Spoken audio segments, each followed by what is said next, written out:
सुखी रहने का उपाय है सरल रहो। क्या है? जोर से बोलो। सुखी रहने का उपाय क्या है? सरल। सुखी कौन कौन होना चाहता है? सभी। हाथ नीचे कर लो। अच्छा, जो हाथ नहीं खड़ा किए थे वो दुखी होना चाह रहे हैं? चलो सुनो, सुखी रहने का पहला सूत्र है सरल रहो। दूसरा सूत्र है किसी से अपनी तुलना मत करो। आप जो हो वो बने रहो, किसी से तुलना मत करो। आप किसी से तुलना करोगे तो दुखी ही रहो। और तुलना करनी है तो अपने से ऊपर वालों से ना करना, तो ज्यादा सुखी रहो। एक आदमी हमें मिला बड़ा दुखी। अब ये तो कहेंगे नहीं कि वो यहां का था। बड़ा दुखी। हमने कहा क्या हुआ? बोले जूते नहीं। हमने कहा पहने तो हो। बोले कंपनी के नहीं। हमने कहा कंपनी क्या होती? बोले एडिडास। हमने कहा बेटा जूतों की क्या कमी? कोई भी कांड कर जूते ही जूते मिलेंगे। इतने जूते पड़ेंगे कि मना करना पड़ेगा। अरे बोले वो वाले नहीं, पहनने वाले। हमने कहा नहीं, पहने ही पहनाए मिलेंगे। अरे बोले पिटने वाले नहीं। हम कहा बहुत गजब आदमी हो, पहने हुए हो फिर भी तुम टेंशन में हो कि कंपनी के नहीं है। एक महात्मा की बात है। एक महात्मा उसका बाएं पकड़कर एक झोपड़ी में ले गए। झोपड़ी में एक आदमी बैठा था। महात्मा को देखते ही मुस्कुराकर हाथ जोड़ने लगा। वो व्यक्ति भी को भी ले गए जो जूतों की कंपनी के लिए रो रहा था। महात्मा ने कहा देखो कोई दिखाई पड़ रहा? बोले हाँ महाराज, एक व्यक्ति बैठा है, हाथ जोड़े है, दिव्यांग है, चल नहीं पाता है, मुस्कुरा रहा है। महात्मा बोले कुछ समझे? बोले हम नहीं समझे। बोले बेटा अपने से ऊपर वाले लोगों को, अमीरों को देखोगे तो दिल में तुम्हारे टेंशन आएगी, कंपनी के जूते होने चाहिए। यदि अपने से नीचे वालों को देखोगे तो भगवान के प्रति धन्यवाद आएगा कि भगवान की हम पे बड़ी कृपा है कि हम पे पांव भी हैं और जूते भी हैं। जरा इनको तो देखो, इन पे जूते तो है ही नहीं, पांव भी नहीं है। तो आप जब अपने से श्रेष्ठ को देखोगे, हाँ गुणों को देखना चाहिए, पर जलस की भावना से, ईर्ष्या की भावना से अपने आप की तुलना नहीं करनी। तो सुखी रहने का पहला मंत्र क्या है? दूसरा मंत्र क्या है? किसी से अपनी।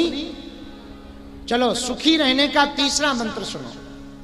सुखी रहने का तीसरा मंत्र है सुनो ज्यादा, बोलो कम। पूछो क्यों? पूछो क्योंकि भगवान ने कान दो दिए, मुंह एक दिया। ये सिस्टम ऊपर से ही ऑलरेडी फिटिंग आई। और भगवान ने ही कह के भेजा है। दो मुंह देते तो ज्यादा बोलते, पर कान दो दिए, मुख एक, मतलब सीधा सा है सुनो ज्यादा, बोलो कम। अब पूरी खतरनाक चीज है जीभ। यही जीभ बिगड़ जाए तो जूते पड़वा दे, और यही जीभ बढ़िया हो जाए तो फूल माला पड़वा देती। और क्या गजब है, कुदरत को ना पसंद थी सख्ती बयान में, इसीलिए उसने हड्डी ही नहीं दी जबान में। तो ये जीव सूत्र तीसरा बड़ा प्यारा है मेरे प्रिय जनों। तीसरा सूत्र है सुनो ज्यादा, बोलो कम। ये सुखी रहने का तीसरा मंत्र। पहला मंत्र क्या है? दूसरा मंत्र क्या है? दूसरों से तुलना मत करो। तीसरा मंत्र क्या है? सुनो ज्यादा। और चौथा मंत्र और सुनो। दो शब्द अपने जीवन में उतार लो। बोलो क्या? क्षमा करो और क्षमा मांगो। क्या? यदि आप विवादों से बचना चाहते हो, जीवन में आप यदि विवादों से मुक्त होना चाहते, टेंशन से मुक्त होना चाहते, गृहस्थ की लड़ाई से बचना चाहते, घरेलू झगड़ों से बचना चाहते, घर की लड़ाई से यदि परेशान हो, दो शब्द रट लो बार बार। 2 शब्द में तुम्हारा घर घर नहीं मंदिर बन जाएगा, तुम्हारा जीवन जीवन नहीं बेहतरीन जीवन हो जाएगा, बेहतर जीवन नहीं बेहतरीन जीवन हो जाएगा। तुम उत्तम नहीं सर्वोत्तम जीवन जी पाओगे। मेरे पागलों, 2 शब्द बड़े अमूल्य हैं, अचूक मंत्र है, क्षमा करो और क्षमा मांगो। भूल हो जाए तुरंत क्षमा मांग लो, और कोई तुम्हारे सामने दैन्यता दिखा दे, क्षमा करो। ना भी दैन्यता दिखाए तो क्षमा करो। अंग्रेजी का शब्द है सॉरी। लड़ाई हो जाए सॉरी बोलो सो लड़ाई खत्म। अस्पताल में डॉक्टर सॉरी बोले सो आदमी। हाँ, शब्द वही है लेकिन अर्थ बदल जाते हैं। घर में लड़ाई हो सॉरी सो लड़ाई खत्म, लेकिन वही सॉरी डॉक्टर बोल दे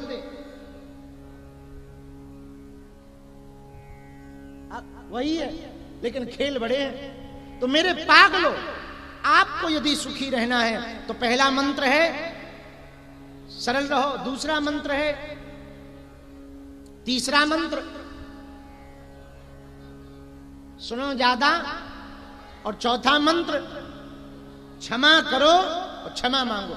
ये 4 मंत्र यदि आपने आज की बात हमारे जीवन में उतार लिए, हम आपको दावे के साथ कह सकते हैं आपका जीवन इतना प्यारा हो जाएगा कि आपको जीवन जीने में बहुत आनंद आने लगेगा। 12 पुत्र पिता के धर्म, रामायण में भी वर्णन है। पिता के धर्म से ही पुत्र बढ़ेगा। यथा पिता का धर्म होगा तथा पुत्र की गति होगी। बहुत लोग कहते हैं महाराज हम तो बहुत बढ़िया हैं, बेटा बड़ा विचित्र निकला है। इसका कारण क्या है? बहुत कोई कारण नहीं है। आप कहीं ना कहीं कह करके हैं ठीक, करके ठीक नहीं है। यदि कहने की जगह आपकी कथनी और करनी दोनों एक रहे, आपकी कहनी और रहनी दोनों एक रहे, तो हम ये बात बहुत दावे के साथ कह सकते आपके बालक में भी स्वभावता वही गुण आ जाएगा। पूछो कैसे? पूछो, जोर से पूछो। 4 दिन किसी से दोस्ती हो, मित्रता हो, प्रेम, और 4-5 दिन बातें करो तो उसके गुण उसकी आदतें अपने आप अपने अंदर आने लगती।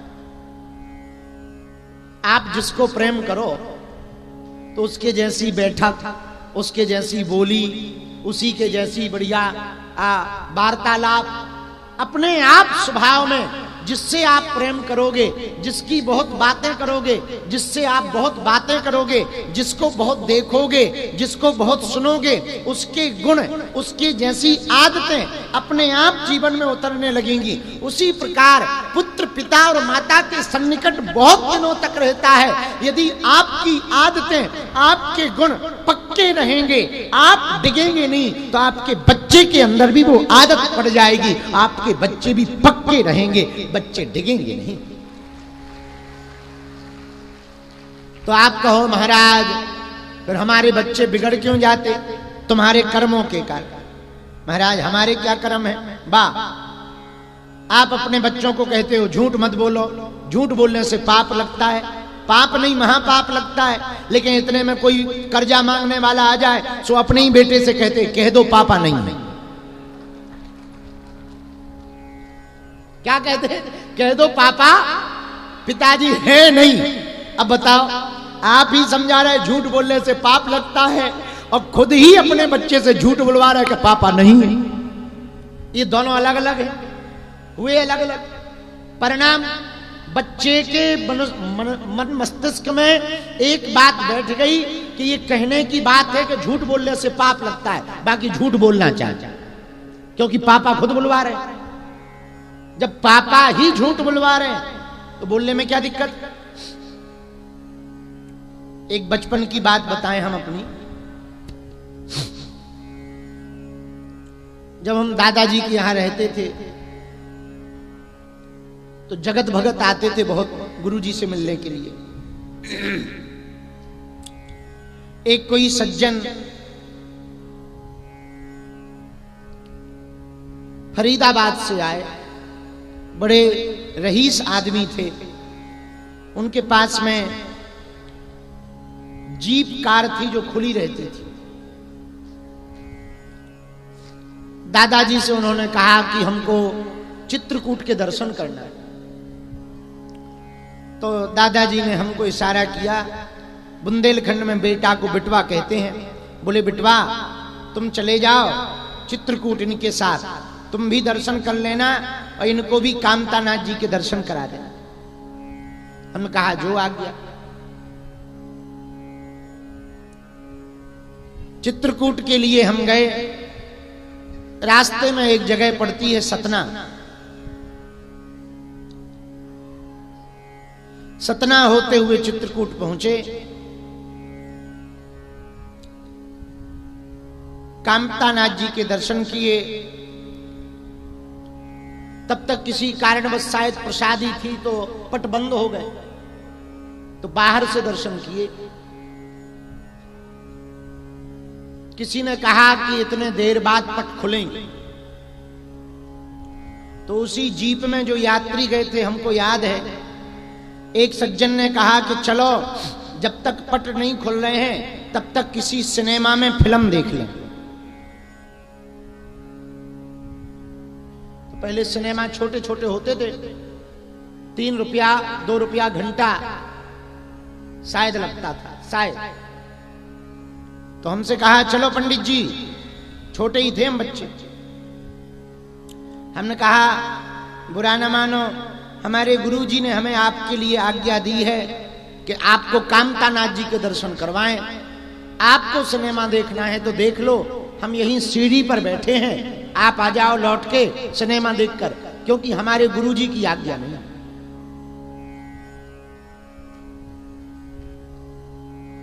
अब भगवान जाने वो कहां गए। लौट तो वो जल्दी आए, पर वापस जब हम घर आए बागेश्वर धाम, तो रोड तो ठीक ठाक था नहीं, तो जीप को बहुत दूर रखा। गुरुजी के पास आके हमने पूरी बात बताई कि ये लोग वहां गए और सिनेमा देखने गए थे, हम नहीं गए। तो हमारी पीठ ठोक करके हमारे गुरुजी ने पता है क्या कहा, दादाजी बोले बेटा तुमने ठीक किया, यदि एक बार सिनेमा देख लेते तो आदत बार बार की पड़ जाती, अब तुमने जब देखा ही नहीं तो झंझट खत्म।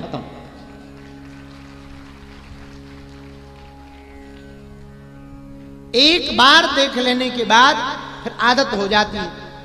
अब जब देखा ही नहीं, लो सीताराम, वो दिन है कि आज का दिन मुश्किल से एक बार बीच में कोई हमको जबरदस्ती ले गया था द कश्मीर फिल्म फाइल्स के समय।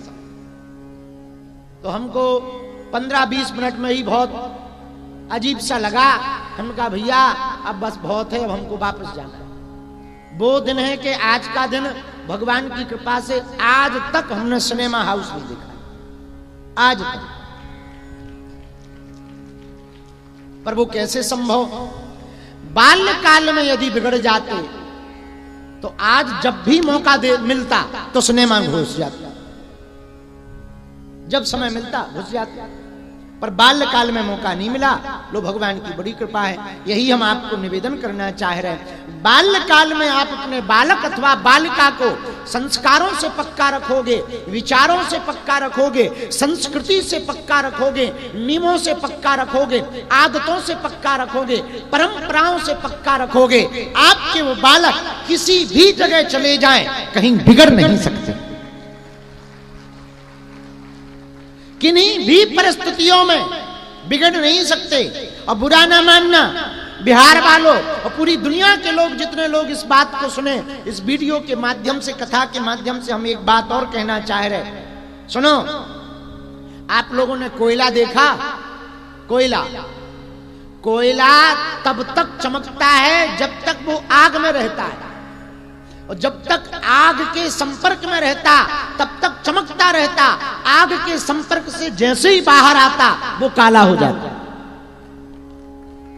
ऐसे ही जिंदगी है, जब तक तुम तुम सदगुरु महात्मा के संपर्क में रहोगे, जब तक अपनी परंपराओं के संपर्क में रहोगे, अपने आदर्शों के संपर्क में रहोगे, अपनी सनातनी निष्ठाओं के संपर्क में रहोगे, अपने पितृ तर्पण है, श्राद्ध पक्ष है और मार्जन है, नवरात्रि पर्व है, दीपावली उत्सव है, होली उत्सव है, मकर संक्रांति उत्सव है, रक्षाबंधन उत्सव है, इन सब उत्सवों के अपनी परंपराओं के संपर्क में रहोगे, तब तक तुम दैदीप्यमान रहोगे, चमकते रहोगे। जिस दिन अपनी परंपराओं से दूर हो जाओगे, तुम भी काले व फीके पड़ने लगोगे।